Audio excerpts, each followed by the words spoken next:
সেদিন এক জায়গায় একটা খাবার অর্ডার দিতে বলছি আমার ড্রাইভার সাহেবকে।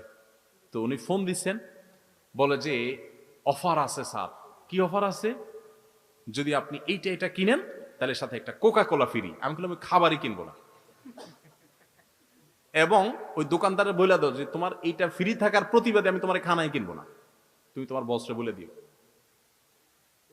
তাহলে যেই পণ্য আমার মুসলমান ভাইয়ের বুকের উপরে বোমা হয়ে পড়ে সেটা আমি কখনো টাকা দিয়ে কিনতে পারি না। আমার দেশিটা খাবো, আছে না নাই দেশি, আমি সেটা খাবো। প্রয়োজনে খাবো না, দাম বেশি দিয়ে কিনবো আল্লাহর জন্য, এটাই তো আমার আখিরাতের বিনিময় হবে।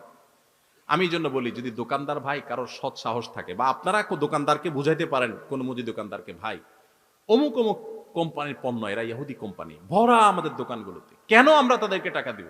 আমি আমার দেশিটা কিনবো, কম দামেরটা কিনবো, মুসলিম দেশিটা কিনবো, ইহুদিটা কিনবো না।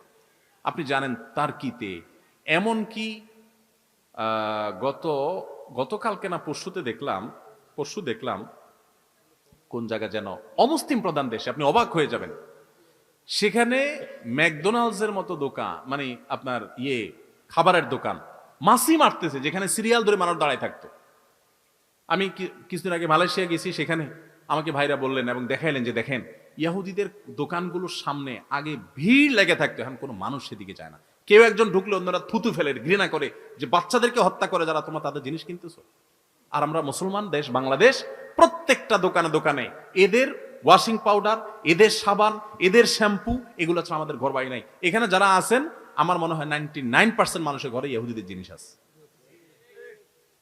আমি আলহামদুলিল্লাহ আল্লাহ শুকর আদায় করতে পারি, আমার সজ্ঞানে নিজের পকেটের টাকা দিয়ে জীবনে আমি এদের কোনো জিনিস কিনি না। নিরুপায় হয়ে গেছেন, কোনো জিনিস তাদের কেনা ছাড়া উপায় নাই, সেটা ভিন্ন কথা, কিন্তু যেটার উপায় আছে সেটা আপনি কেন কিনতে যাবেন? সবাই এদের পণ্য বর্জন করবেন তো ইনশাআল্লাহ। আল্লাহর জন্য যদি ত্যাগ করেন, এটাই আপনার আখিরাতে নাজাতের জরিয়া হবে ইনশাআল্লাহ। চেষ্টা করবো না ইনশাআল্লাহ? তাহলে ইহুদিদের পাল্লা আমাদের সাবধান করেছেন, আমরা সাবধান হব।